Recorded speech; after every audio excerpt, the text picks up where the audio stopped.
दोस्तों आज हम लोग फ्रंट एंड और ड्रूपल फ्रंट एंड मतलब हमने एक पेज बनाया है जो कि आपको स्क्रीन पे दिखाई दे रहा होगा। ये जो पेज है ये फ्रंट एंड में है। फ्रंट एंड में मतलब ये पूरा HTML CSS और जावा स्क्रिप्ट की हेल्प से हमने पेज बनाया है।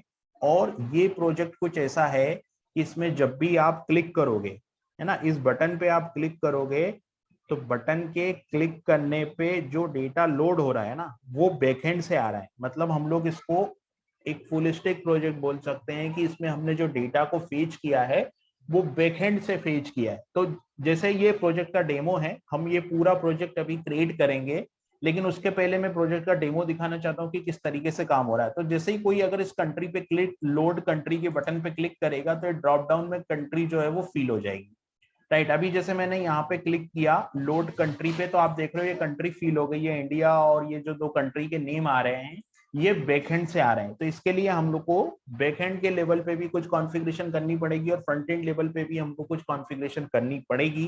तो ये फुल स्टैक प्रोजेक्ट का डेमो है। ये एक छोटा सा प्रोजेक्ट है जिसमें एक छोटा सा डेटा कंट्री लिस्ट हम लोगों ने बनाई है बैकएंड में, और वहां से हम लोगों ने फ्रंट एंड में डेटा को फेच किया है। राइट, आगे आने वाली सीरीज में हम लोग एक फुल फ्लेश प्रोजेक्ट बनाएंगे जिसमें कि हम फ्रंट एंड पूरा HTML CSS और जावा स्क्रिप्ट में डिजाइन करेंगे, और जावा स्क्रिप्ट की फेच API का यूज करके हम लोग बैक एंड से वो डेटा को लेके आएंगे। तो पहले हम लोग देखते हैं कि बैक एंड में इसके लिए क्या करना पड़ेगा, उसके बाद में हम लोग पेज को डिजाइन करके और फ्रंट एंड से इस API को कॉल करेंगे। ठीक है, तो बैक एंड में आप सबसे पहले जाएंगे मॉड्यूल में। तो यहाँ पे आपको दो मॉड्यूल इनेबल करने पड़ेंगे जो कि वेब सर्विस से रिलेटेड है। यहाँ पे आप नीचे जाओगे तो यहाँ पे एक वेब सर्विस का ऑप्शन आपको दिखाई देगा। यहाँ पे एक सीरियलाइजेशन का मॉड्यूल होगा। राइट, ये टोकन हो गया, वेब फॉर्म हो गया। ये वाला जो दो मॉड्यूल है, वेब सर्विस वाला जो सेक्शन है, इसमें आपको यहाँ पे ये दो मॉड्यूल मतलब जेसन एपीआई भी आप ऐड, जेसन एपीआई मॉड्यूल भी आप इनेबल कर सकते हैं। बेसिकली आपको ये रेस्टफुल वेब सर्विस और ये सीरियलाइजेशन वाले दो मॉड्यूल आपको यहाँ पे इनेबल करने पड़ेंगे। जैसे ही हम लोग ये दो मॉड्यूल इनेबल करेंगे, हम लोगों के पास में और भी मॉड्यूल है, लाइक व्यू का मॉड्यूल है हमारे पास में, व्यू यूआई है, और व्यू, तो हमारे पास में व्यू का जो कोर मॉड्यूल है वो है। तो हम लोगों ने जैसे ये दो मॉड्यूल वेब सर्विस के, जैसे आप देख रहे हैं कि मैंने वेब सर्विस के जितने भी मॉड्यूल है उनको इनेबल कर रखा है। यहाँ पे मैंने वेब सर्विस से रिलेटेड जितने भी मॉड्यूल है उनको इनेबल कर रखा है, लेकिन हमको मेन ये सीरियलाइजेशन वाला और ये रेस्टफुल वेब सर्विस, ये दो मॉड्यूल हमको इनेबल करने हैं। ये दो मॉड्यूल हमारे जैसे ही इनेबल होंगे उसके बाद हमको व्यू बनाना है। तो मैं गया व्यू में, राइट, व्यू में मैं गया और यहाँ पर आप देखोगे तो मैंने एक व्यू बनाया है, और उस व्यू को मैंने नाम दिया है कंट्रीज। राइट, तो यहाँ पे हम लोग जाएंगे व्यू में। तो इस व्यू में मैं जाता हूं, और ये व्यू में आप, मैंने यहाँ पर एक व्यू क्रिएट किया है मीडिया के बाद में यहाँ पे हम लोग देखेंगे तो ये व्यू है, मीडिया है, ऑल कंटेंट, कस्टम ब्लॉक है, ये वाला कंट्रीज व्यू, ये मैंने व्यू क्रिएट किया तो मैं इसको एडिट कर देता हूँ। राइट, इसको एडिट कर, आप जब भी एड न्यू व्यू का ऑप्शन करते हैं तो वहां पे आपको एक ऑप्शन मिलता है व्यू डेटा एक्सपोर्ट। तो हम लोगों ने क्या किया, सबसे पहले तो हमने एपीआई के लिए मॉड्यूल इनेबल किया, और हमारा जो सेकंड स्टेप था उसमें हम लोगों ने व्यू बनाया। मैं अभी व्यू को दिखा रहा हूँ कि व्यू किस तरीके से मैंने बनाया है। राइट, आप क्या करेंगे कि जब आप एड न्यू व्यू पे क्लिक करेंगे, यहाँ पे न्यू व्यू को ऐड करने का एक ऑप्शन आएगा, तो आप एड व्यू बटन पे क्लिक करेंगे तो एक व्यू का इंटरफेस ओपन होगा। उस व्यू के इंटरफेस में हमको व्यू डेटा एक्सपोर्ट का एक ऑप्शन मिलेगा। ठीक है, तो अभी ये हम लोगों ने क्लिक कर दिया, ये व्यू का इंटरफेस ओपन हो रहा है। तब तक हम लोग ये कंट्री का जो हमने व्यू बनाया है इसको हम देखते हैं। इस व्यू में हमको यहाँ पे रखना है फॉर्मेट, ये रखना है सीरियलाइजर, और इसकी सेटिंग में हम लोगों को जेसन सेट कर देना है क्योंकि हमको डेटा जेसन के फॉर्मेट में चाहिए। तो मैंने जैसे ही इस पे क्लिक किया, अभी आप देखोगे कि यहाँ जो डेटा है वो हमको जेसन के फॉर्मेट का और दूसरे जो वेब एपीआई के फॉर्मेट होते हैं उसका ऑप्शन दिखाई देगा। तो मैं इस पे जैसे ही क्लिक करूंगा तो मुझे डेटा जो चाहिए वो क्या चाहिए, मुझे डेटा चाहिए जेसन के फॉर्मेट में। तो मैंने यहाँ पे क्लिक किया। क्लिक करने के बाद में ये सेटिंग ओपन हो रही है। ये सेटिंग जब तक ओपन होती है तब तक हम लोग इस व्यू को चेक कर लेते हैं। तो यहाँ पे आप व्यू का नेम देंगे, यहाँ पे आपको रखना है कंटेंट टाइप, तो टाइप ऑफ में कंट्रीज करके मैंने एक कंटेंट टाइप बनाया है। ठीक है, यहाँ पे मैंने एक कंटेंट टाइप बनाया है, ये कंटेंट टाइप का नाम है कंट्रीज। अभी मैंने इसमें कोई फील्ड ऐड नहीं की है, और मैंने इसमें टाइटल फील्ड को कंट्री नेम करके रखा है, और उसके कंटेंट भी बनाए। आप ये देखोगे इंडिया इंडिया करके एक कंट्री का कंटेंट बना हुआ है। अभी इसमें सिर्फ मैंने टाइटल में इंडिया डाल दिया है, और दो कंट्री के मैंने कंटेंट बना दिए हैं, क्योंकि मुझे डेमो देना था। ठीक है, अभी यहाँ पे आप क्या करोगे, कंटेंट रखोगे, और टाइप आप में यहाँ पर आप कंट्रीज कंटेंट टाइप सेलेक्ट करोगे। यहाँ पे आपको क्रिएट ए पेज सेलेक्ट नहीं करना है, क्रिएट ए ब्लॉग सेलेक्ट नहीं करना है, आपको रेस्ट एक्सपोर्ट सेटिंग ये वाला ऑप्शन सेलेक्ट करके सेव एंड एडिट पे क्लिक करना है। अब जैसे ही सेव एंड एडिट पे क्लिक करेंगे, आप आ जाएंगे इस वाले पेज पे। ठीक है, तो यहाँ पे आपको इसकी सेटिंग में जेसन रखना है। जैसा कि आपने अभी पॉपअप ओपन हुआ था, उसमें आपने देखा होगा कि यहाँ पे आपको जेसन की सेटिंग मिलेगी। तो यहाँ पे आपको इस ऑप्शन को सेलेक्ट करके यहाँ पे आपको जो सेटिंग है वो क्या रखना है, यहाँ पर जेसन रखना है। ठीक है, उसके बाद में यहाँ पे आपको फील्ड्स रखना है, और ये टाइटल फील्ड मैंने ऐड कर ली। आप और भी फील्ड यहाँ पे रख सकते हैं, आपको व्यू में जो जो रिजल्ट दिखाना है वो फील्ड आप रख सकते हैं। तो यहाँ पे हमको सिंपल जेसन फॉर्मेट रखना है। अगर एक्सएमएल रखना है तो आप एक्सएमएल भी रख सकते हैं, लेकिन मैंने जेसन रखा है। ठीक है, उसके बाद मुझे क्या करना है कि यहाँ पे कंटेंट टाइटल ले लिया, कंटेंट टाइप पब्लिश में यस, और यहाँ पर मुझे एक फिल्टर लगा देना है जिसमें कंटेंट टाइप में मुझे कंट्रीज रख देना है। अभी आप देख रहे हो कि इसका जो रिजल्ट है वो कुछ इस तरीके से यहाँ पे हमको दिखाई दे रहा है। ये हमारा बन गया है व्यू। उसके बाद में ये जो व्यू का पाथ है, यहाँ पे मैंने एपीआई करके आपको रखना है, और यहाँ पे आप उसके आगे का जो पाथ है वो दे सकते हैं, जिसमें मैंने V1 लिखा है और ये यूआरएल रखा है। ये यूआरएल आपको फ्रंट एंड में लगेगा। फ्रंट एंड से जब आप डेटा फेच करोगे तो इस यूआरएल की आपको जरूरत पड़ने वाली है।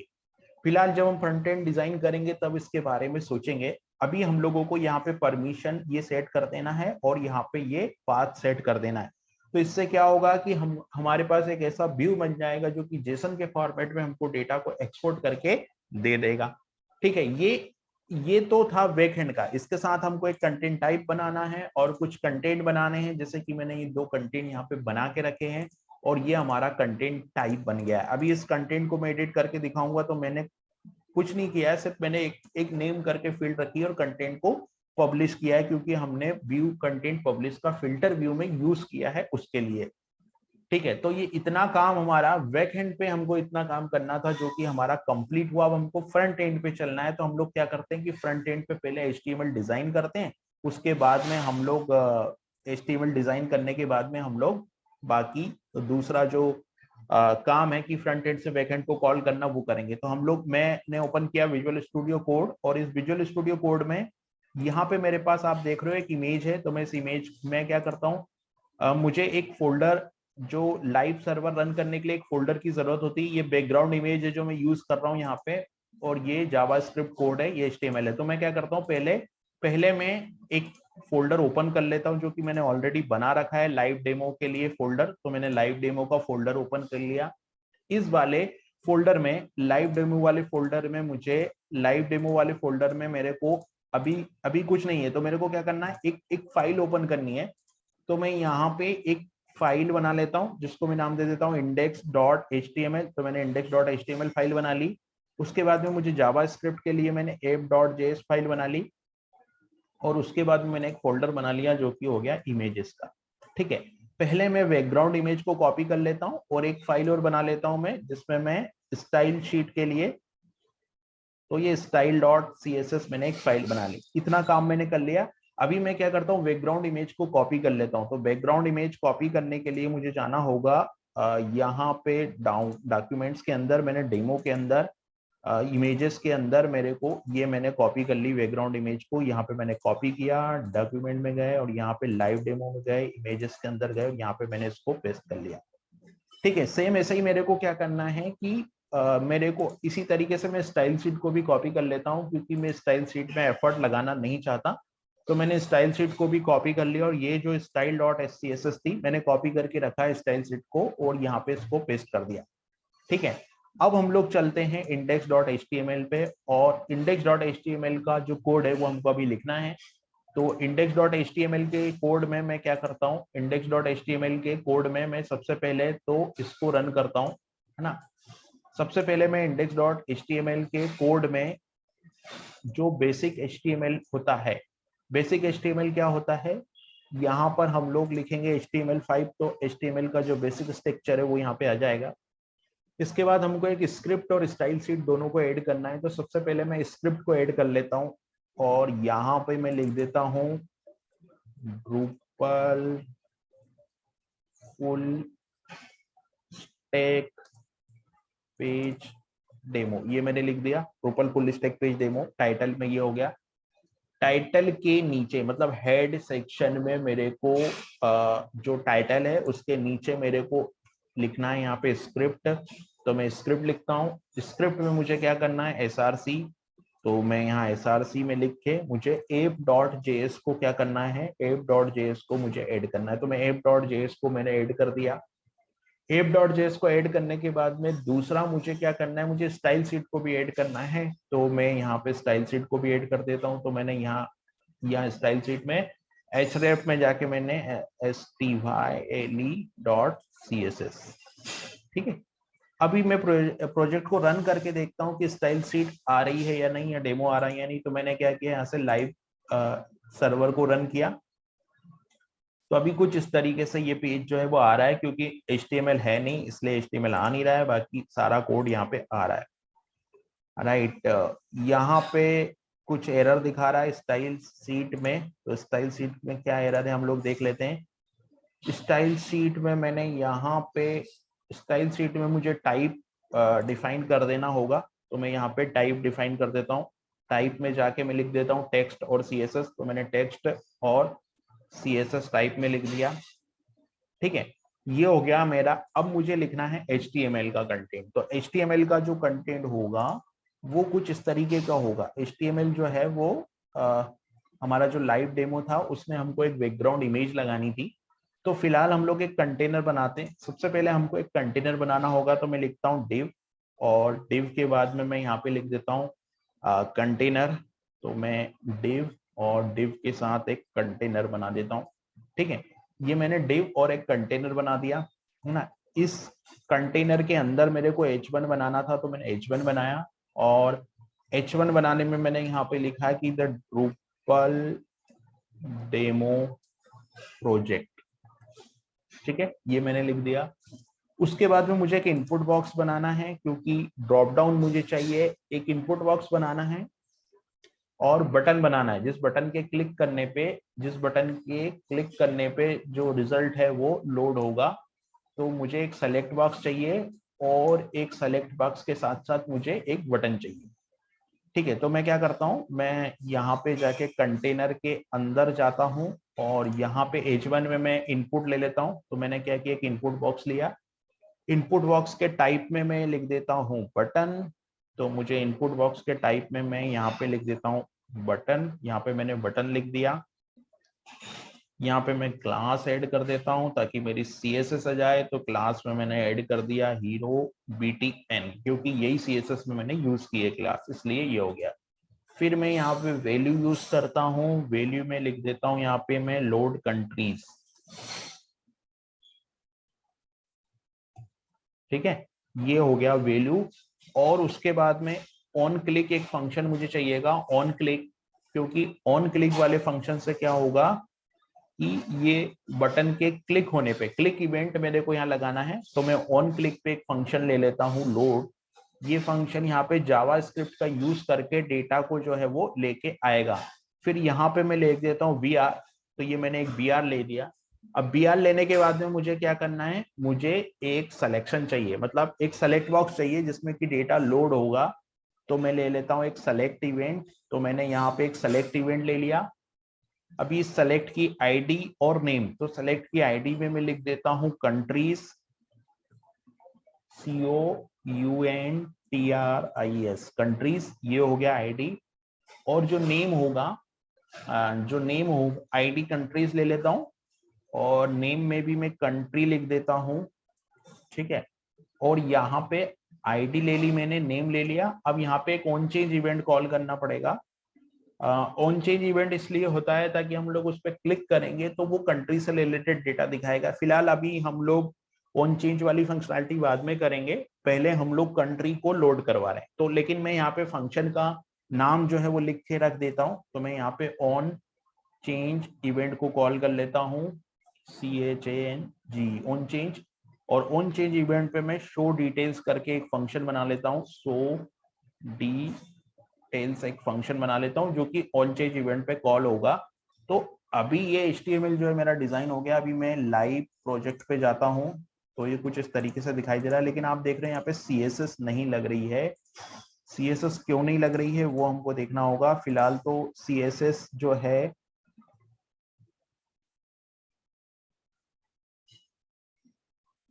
कुछ एरर आ रही है यहाँ पे, style.scss में कुछ एरर आ रही है। style.scss में क्या एरर है वो हमको देखनी पड़ेगी। तो यहाँ पर मैंने लिंक टैग यूज किया है और इस टैग को बंद करना है मेरे को, तो इसको मैंने बंद नहीं किया था। ये एरर तो मैंने रिजॉल्व किया है। अभी भी CSS नहीं लग रही है, तो style style.css और style.css लिंक टैग में मैंने यहाँ पे पास किया rail is equal to style set of txt और यहाँ पर href। कोड तो सही है लेकिन फिर भी CSS क्यों नहीं चल रही है इस प्रोजेक्ट में वो हमको देखना होगा। तो फिलहाल मैं कंट्रोल U करता हूँ और यहाँ पे स्टाइल सीट में कॉपी करता हूँ, तो कैन नॉट गेट यानी कि CSS लोड नहीं हो रही है पेज में, ये प्रॉब्लम है। तो ये फोल्डर है और इमेजेस के अंदर हमने CSS फाइल बना दी इसलिए प्रॉब्लम हो रहा है। इसको मैं कट करता हूँ और यहाँ पे लाके इसको मैं पेस्ट कर देता हूँ। यहाँ पेस्ट का ऑप्शन नहीं आ रहा है, यहाँ पे पेस्ट का ऑप्शन नहीं आ रहा है। मैं इस फाइल को यहाँ से बाहर, यस, ये CSS जो है वो मूव हो गई। गलती से हमने इमेज फोल्डर के अंदर CSS बना दी थी इसलिए इशू हो रहा था। अभी देखो CSS हमारी लग गई है, ठीक है। तो ये CSS हमारी आ गई है। अभी आप देख रहे हैं इस ड्रॉप डाउन में कुछ भी नहीं है। अभी हमको क्या करना है कि जैसे इस पे क्लिक करेंगे तो ये डेटा जो है वो आना चाहिए। तो इसके लिए हम लोगों ने एक फाइल बनाई है app.js। अब हमारा काम स्टार्ट होगा कि हमको बैकहैंड से हम लोगों को किस तरीके से कोड को लेना है। तो हमको क्या करना है, सबसे पहले तो जो API हमने बनाई है ना, उस API का URL हमको चाहिएगा। तो वो URL क्या होगा API का, वो URL ये होगा, ये पाथ होगा और इसके आगे हमारे को बेस डोमेन ऐड करना होगा। तो मतलब ये API का पाथ हो जाएगा। तो जो API का पाथ है वो हमको सबसे पहले तो हमको उसको डिक्लेयर करना पड़ेगा और कुछ ग्लोबल वेरिएबल भी हमको बनाने पड़ेंगे, है ना। तो यहाँ पे जावास्क्रिप्ट के कुछ फंडामेंटल लगेंगे, तो उसमें थोड़ा सा प्रॉब्लम हो सकता है अंडरस्टैंडिंग में, लेकिन धीरे धीरे समझ में आएगा। तो मैंने लिया लेट, और लेट के बाद में मैं यहाँ पे एक वेरिएबल लेता हूँ कंट्री लिस्ट। कंट्री लिस्ट मैंने एक वेरिएबल ले लिया ना, कंट्रीज लिस्ट कर देता हूँ TRIES कंट्रीज लिस्ट। ये कंट्रीज लिस्ट एक वेरिएबल ले लिया मैंने। फिर मैं कंट्रीज और कंट्रीज का एक अरे ले लेता हूं जिसको मैं ARR नाम दे देता हूं। और फिर मैं यहाँ पे कंट्री नेम्स दे देता हूं जिसको मैं कंट्री नेम्स नाम देता हूं। ये 3 ग्लोबल वेरिएबल मैंने लिए। ग्लोबल वेरिएबल मैंने इसलिए लिए हैं क्योंकि जितने भी फंक्शन में अंदर बनाऊंगा सब जगह मैं इसका यूज कर पाऊं, ये इसलिए मैंने इसको ग्लोबल वेरिएबल लिया है, ठीक है। फिर मैं एक फंक्शन डिक्लेयर करता हूं यहाँ पे, और फंक्शन में मैं यहाँ पे यहाँ पे एक फंक्शन मुझे बनाना पड़ेगा। सबसे पहले मैं लोड फंक्शन बनाता हूं क्योंकि ये फंक्शन कॉल होगा जब बटन के क्लिक पे, जब भी कोई इस बटन पे क्लिक करेगा तो ये लोड फंक्शन कॉल होगा। तो इस लोड फंक्शन को मैं पहले बना लेता हूं। तो मैं लोड फंक्शन पे गया। लोड फंक्शन पे हम लोग यहाँ पर क्या कर रहे हैं कि सर्वर से कम्युनिकेशन कर रहे हैं। यहाँ पे हम लोग सर्वर से कम्युनिकेशन कर रहे हैं। तो सर्वर से कम्युनिकेशन करने के लिए हमको ट्राई यूज करना होता है ना, एक्सेप्शन हैंडल करनी होती और ट्राई, और अगर ट्राई में कुछ एरर आएगी तो कैच कॉल होगा, और कैच में मैं लिख देता हूं एरर, मतलब जो भी प्रॉब्लम होगा वो एरर में हमको रिसीव होगा।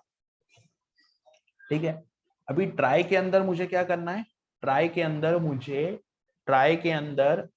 मुझे एपीआई कॉल करनी। ठीक है, एपीआई कॉल तो करना है, लेकिन उसके पहले मुझे जो डेटा कंट्री का है ना, वो मतलब इस सेलेक्ट बॉक्स में डेटा लाना है मुझे, इस सेलेक्ट बॉक्स में डेटा लाना है। तो मैं क्या करूंगा कि ये जो सेलेक्ट बॉक्स है ना, इसका ऑब्जेक्ट पहले गेट कर लूंगा, क्योंकि मुझे इसी को अपडेट करना है। तो मैं इस सेलेक्ट बॉक्स का ऑब्जेक्ट गेट कर लूंगा। कैसे गेट होगा सेलेक्ट बॉक्स का ऑब्जेक्ट, यहाँ पे मैं जाऊंगा और यहाँ पे कंट्री लिस्ट, ये कंट्री लिस्ट को कॉल करूंगा। Country list is equal to document, है ना, document dot get element by ID, और गेट एलिमेंट वाई आईडी में मैं पास कर दूंगा सेलेक्ट बॉक्स की आईडी। सेलेक्ट बॉक्स की आईडी क्या है, ये मेरे पास है यहाँ पे सेलेक्ट, और इस सेलेक्ट बॉक्स की आईडी कंट्रीज है, तो मैं यहाँ पे कंट्रीज को कॉल कर दूंगा, तो ये कंट्रीज यहाँ पे आ जाएगी, और इस कंट्रीज को मैं यहाँ कॉल कर दूंगा तो ये कंट्रीज हो गई। ठीक है, उसके बाद मुझे क्या करना है, उसके बाद मेरे को, ये तो सेलेक्ट बॉक्स का डेटा आ गया। ठीक है, अब जो दूसरा काम है मेरा, वो ये काम है कि मेरे को सर्वर से कम्युनिकेशन करना है, तो सर्वर से कम्युनिकेशन करने के लिए मैं ये वाला वेरिएबल लेता हूँ। ठीक है, ये वेरिएबल मैंने ले लिया, और इस वेरिएबल को लेने के बाद यहाँ पे मैं कॉल करता हूँ एक और फंक्शन, जिसको मैं नाम देता हूँ load countries, COUNTRIES, load countries. तो ये फंक्शन मुझे अभी डिफाइन करना है, लोड कंट्रीज जो फंक्शन है वो मुझे डिफाइन करना है। और ये जो फंक्शन है इसमें टाइम लगेगा। क्यों टाइम लगेगा, क्योंकि ये फंक्शन की रिक्वेस्ट जाएगी बैकएंड सर्वर पे, और बैकएंड से सर्वर से जो डेटा आएगा उसमें थोड़ा टाइम लगेगा। तो यहां पर चीजों को होल्ड करने के लिए मैं अवेट कॉल कर लेता हूं, तो मैंने यहाँ पे अवेट लिख दिया। और ये जावा स्क्रिप्ट का रूल है कि जब भी आप अवेट लिखते हो तो आपको फंक्शन के आगे एसिंक्रोनस वर्ड यूज करना पड़ता है। तो मैं क्या करता हूँ, इस फंक्शन को एसिंक्रोनस बना देता हूँ, तो मैं ACYNC ये वर्ड यहाँ ऐड करना पड़ेगा, नहीं तो आ जाएगी एरर। जिस तरीके से एल्स इफ के बिना नहीं चलता, उस तरीके से अवेट एसिंक्रोनस के बिना नहीं चलता। तो इस फंक्शन के अंदर मैं अवेट यूज कर रहा हूँ, तो इस फंक्शन के आगे मुझे एसिंक्रोनस वर्ड यूज करना पड़ेगा। इन दोनों ही वर्ड का मीनिंग ये है कि जो कम्युनिकेशन हो रहा है बैकएंड सर्वर से वो एसिंक्रोनस मोड में हो रहा है। असिंक्रोनस मोड का मतलब यहाँ पर यह है कि यहाँ पे प्रोजेक्ट को होल्ड करना है जब तक कि रिस्पॉन्स सर्वर से नहीं आ जाता। अगर हम लोग ये यूज नहीं करेंगे तो क्या होगा कि सर्वर से रिस्पॉन्स आएगा नहीं और ये कोड आगे बढ़ जाएगा। हमको ऐसा नहीं करना है, इसलिए मैंने यहाँ पे ये यूज किया। ठीक है, अभी यहाँ से जो भी रिजल्ट आएगा वो ARR में आएगा। अभी ARR को क्या करना पड़ेगा, हमको फेच करना पड़ेगा। तो मैं क्या करता हूँ कि यहाँ पे फॉर ईच लूप लगाता हूँ। तो मैंने इसको कॉपी किया, कॉपी करने के बाद में डॉट फॉर ईच लूप लगाऊंगा मैं, और फॉर ईच लूप में मैं यहाँ पे एरो फंक्शन कॉल करूंगा। ठीक है, डॉट यहाँ पे मैंने लगाया डॉट फॉर ईच, ये फॉर ईच हो गया, है ना, और ये अरे की जगह तो ये है ही फॉर ईच हो गया। अब ये एलिमेंट दिखा रहा है, तो एलिमेंट की जगह मैं ले लेता हूं ओबीजे। मैंने ले लिया ओबीजे, एलिमेंट को मैंने कैसे रिप्लेस किया, ओबीजे से रिप्लेस किया, और इसको मैंने कुछ ऐसे कर दिया। तो ये बन गया मेरा एरो फंक्शन, और ये एरो फंक्शन यहाँ कॉल होगा, एरो फंक्शन। तो जब ये एरो फंक्शन कॉल होगा तो ये ओबीजे के बाद ये एरो फंक्शन कॉल होगा। एरो फंक्शन कॉल होने के बाद में मैं क्या करूंगा, यहाँ पर जो कंट्री नेम का मैंने जो ऑब्जेक्ट बनाया कंट्री नेम, उसको मैं कॉल करूंगा कंट्री नेम को। तो मैं कंट्री नेम में जाता हूं, तो यहाँ पे मैं कॉल करूंगा कंट्री यहाँ पे मैं क्या करता हूँ, कंट्री नेम वाला जो मैंने ये आप देख रहे हैं ये एरो फंक्शन के अंदर है, और जो कंट्री नेम वाला मैंने वेरिएबल लिया है इसके आगे मैं कंट्री नेम यूज करूंगा, और प्लस, क्योंकि मुझे कंकेनेट करना है तो मैं प्लस इजिकल टू यूज करूंगा, और प्लस इजिकल टू के बाद में यहाँ वेक्ट्रिक यूज करूंगा, और यहाँ पे ऑप्शन लिस्ट बनाऊंगा। तो मैं क्या कॉल करूंगा, यहाँ पे मैं लिख देता हूँ ऑप्शन, क्योंकि मुझे पूरा ऑप्शन में कंट्री को यूज करना है। तो मैंने बैकट्रिक यूज किया। तो बैकट्रिक हम जब यूज करते हैं तो वेरिएबल को प्रिंट करने के लिए हम लोग कुछ इस तरीके से यूज करते हैं। तो यहाँ में ओबीजे डॉट टाइटल लूंगा, क्योंकि ये टाइटल की वैल्यू ही हमको बैकएंड सर्वर रिटर्न करेगा।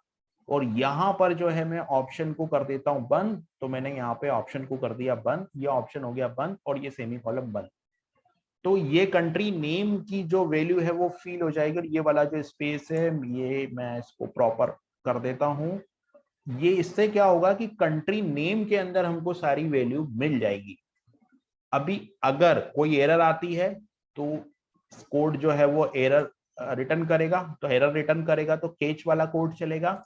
तो केच में मैं सिंपल एक अलर्ट मैसेज प्रिंट करवा देता हूं। तो मैंने यहाँ सिंपल एक अलर्ट मैसेज लिखा। तो यहाँ पर मैंने एक अलर्ट मैसेज लिखा सिंपल, और इस अलर्ट मैसेज में मैं लिख देता हूं कि एरर। एरर इससे पता चल जाएगा कि कोड में कोई एरर आ रही है। तो यहाँ पे मैं अलर्ट करवा देता हूँ एरर को। हालांकि हम लोग एरर को भी प्रिंट करवा सकते हैं, लेकिन मैंने अभी एरर लिख दिया। ठीक है, अब एरर लिखने के बाद में यहाँ पे ये एरर हो गया है ना। अब मैं क्या करता हूँ कि जो ट्राई था, मतलब जो ट्राई था उसमें मेरे को ये जो HTML मैंने लिया था कंट्री लिस्ट, इसमें मुझे फिल करना है पूरी वैल्यू। तो मैं लिखता हूँ country list dot inner HTML is equal to country name. अब इस प्रोजेक्ट को हम लोग रन करके देखते हैं कि इससे क्या होगा। कंट्री नेम आएगा नहीं, लेकिन अभी एक चीज बाकी है। ये कोड हमारा बन गया, लेकिन अभी हमारा एक टास्क बाकी है कि सर्वर से कम्युनिकेशन करना,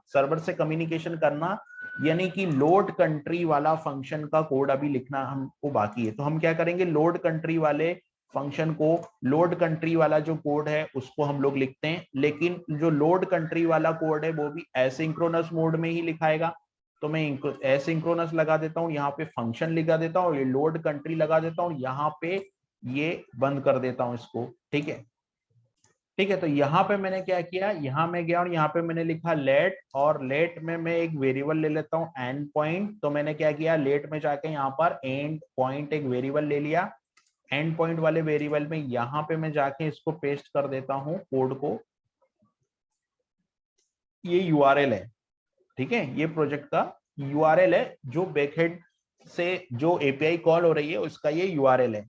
ठीक है, अब इसके अंदर का जो कोड है वो भी ट्राई और केच में लिखाएगा। तो मैं ट्राई लिख देता हूँ और यहाँ पर मैं केच लिख देता हूँ, क्योंकि हम लोग यहाँ पे सर्वर से करेंगे कम्युनिकेशन। यहाँ पे आ जाएगा हमारा एरर।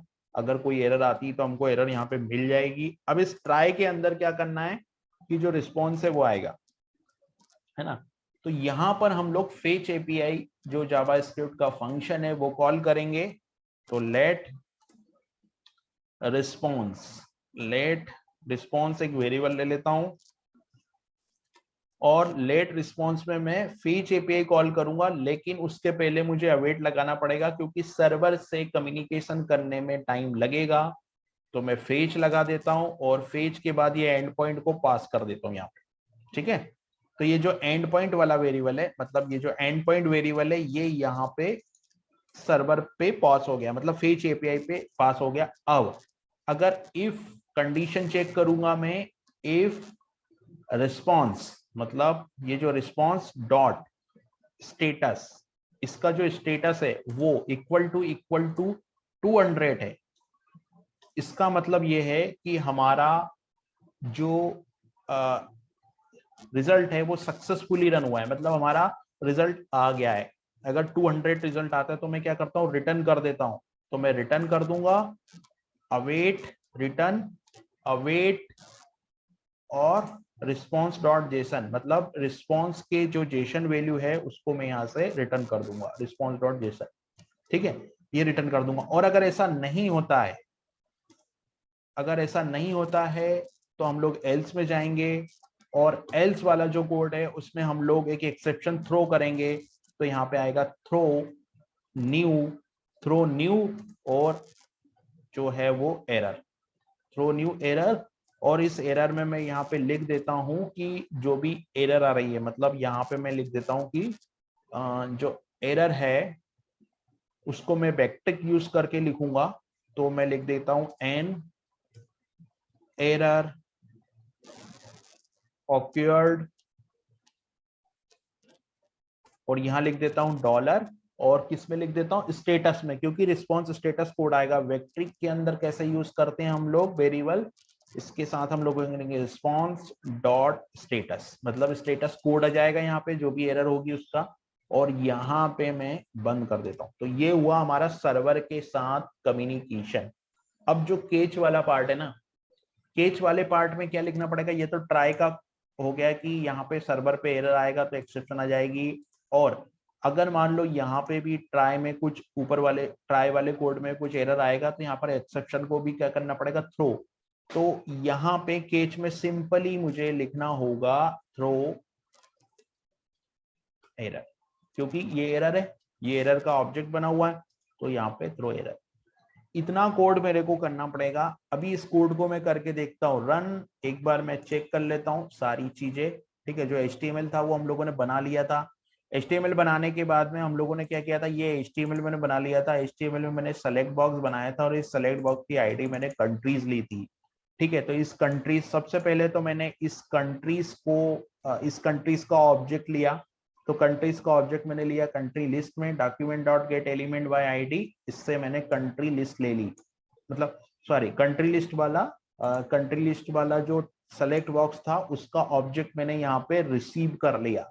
उसके बाद में मैंने यहाँ पे कंट्री ARR जो दूसरा वेरिएबल बनाया था, इसमें मैंने यहाँ पे सर्वर से कम्युनिकेशन करवाया। तो सर्वर से जितना कम्युनिकेशन हो रहा है उसके लिए मैंने यहाँ पे अलग से एक वेरिएबल बना दिया, सर्वर से कम्युनिकेशन हो गया। उसके बाद में जो कंट्री ARR है यहाँ पे क्या फॉर ईच लिया, OBJ लिया, और ये जो रिस्पॉन्स आ रहा है उसको मैंने पूरा फॉर ईच लगा के फेच किया, और कंट्री नेम में वो सारी वैल्यू मैंने डाल दी, और कंट्री नेम से मैंने क्या किया कि HTML जो कंपोनेंट था इनर HTML उसको अपडेट करा दिया। अब इसको हम लोग रन करके देखते हैं क्या होता है। तो ये मेरे पास में यहाँ पे रन करके है। अभी इस पेज को मैं फिर से रिफ्रेश करता हूँ। मैंने पेज को रिफ्रेश किया, तो अभी मैं क्लिक करता हूँ तो यहाँ पे कंट्री की वैल्यू आनी चाहिए। ये देखिए कंट्री आ गई। अभी अगर आप अब मान लीजिए कोई और कंट्री मेरे पास में है, राइट, तो जैसे गूगल से हम लोग कोई और कंट्री लें, या हम लोग यहाँ पे जाके हम लोग गूगल में जाते हैं और यहाँ पे हम लोग कंट्री लिस्ट करते हैं, कंट्री लिस्ट। तो कंट्री लिस्ट में जैसे मान लो मैं कोई और कंट्री ले लेता हूँ, अफगानिस्तान ले लेता हूँ। ठीक है, तो अफगानिस्तान का मैं क्या करता हूँ, एक कंटेंट बनाता हूँ, यहाँ पे ऐड कंटेंट में जाता हूँ और एक और कंट्री का डेटा ऐड करता हूँ। अभी मैंने क्या है सिर्फ एक ही डेटा ऐड किया है। अभी हम लोगों का नेक्स्ट प्रोजेक्ट, हम इसके आगे का स्टेप हमारा ये है कि हम इस कंट्री पे क्लिक करेंगे तो इस कंट्री का पूरा डेटा यहाँ पे डिस्प्ले होगा। जैसे मैंने इंडिया पे क्लिक किया तो इंडिया की कैपिटल क्या है, इंडिया की करेंसी क्या है, इंडिया का फ्लैग क्या है, ये सब चीजें जो है वो पूरा डेटा उस कंट्री से रिलेटेड, यहाँ पे इंडिया की पॉपुलेशन क्या है, वो सब चीजें यहाँ पे डिटेल में शो करेंगे हम लोग नेक्स्ट पार्ट में। अभी मैं क्या करता हूँ, एड कंट्री में जाता हूँ, यहाँ पे कंट्रीज वाला जो है कंटेंट टाइप, उसमें मैं एक और न्यू कंट्री ऐड करता हूँ, क्योंकि अभी हमारे पास केवल 2 कंट्री है, इसलिए 2 कंट्री का डेटा आ रहा है। अभी मैं न्यू कंट्री ऐड करूंगा तो न्यू कंट्री का डेटा भी आएगा। तो मैं एड कंटेंट पे जाके कंट्रीज वाले सेक्शन में गया और यहाँ पे मैं अफगानिस्तान को ऐड कर देता हूँ। ठीक है, तो यहाँ पे मैं क्रिएट कंट्री में चला गया और यहाँ पे मैंने कंट्री का नाम लिख दिया अफगानिस्तान, और यहाँ पे मैं कुछ भी लिख देता हूँ, दिस इज अफगानिस्तान, और यहाँ पे सेव कर देता हूँ इसको। ठीक है, सेव करने के बाद यहाँ पे अब आप देखोगे कि एक कंट्री और जुड़ जाएगी, यानी कि इस ड्रॉप डाउन में एक कंट्री और आ जाएगी। जब भी कोई लोड कंट्री पे क्लिक करेगा, पहले ये कंट्री ऐड हो जाए उसके बाद ही ये पॉसिबल होगा। तो यहाँ पे जो कंट्री है वो ऐड हो गई है ना, ये अफगानिस्तान मैंने ऐड कर दिया इसमें। अभी मैं यहाँ पे इस प्रोजेक्ट को फिर से मैं दोबारा से क्लिक कर देता हूँ। हालांकि मुझे इस प्रोजेक्ट को रिफ्रेश करना था, लेकिन मैंने दोबारा से, मैं फिर से प्रोजेक्ट को रिफ्रेश करता हूँ। ठीक है, कुछ एरर आ रहा है तो मैं प्रोजेक्ट को फिर से रिफ्रेश करता हूँ और यहाँ पे मैं क्लिक करता हूँ। तो अभी मुझे 3 कंट्री, देखिए अफगानिस्तान आ गया, ये 3 कंट्री हो गई। अभी जो भी मैं कंट्री का नेम यहाँ ऐड करूंगा बैक एंड में, वो मुझे फ्रंट एंड पे रिजल्ट के फॉर्मेट में मिल जाएगा। तो इस तरीके से हम लोग फ्रंट एंड और बैक एंड का कम्युनिकेशन करते हैं। Thank you.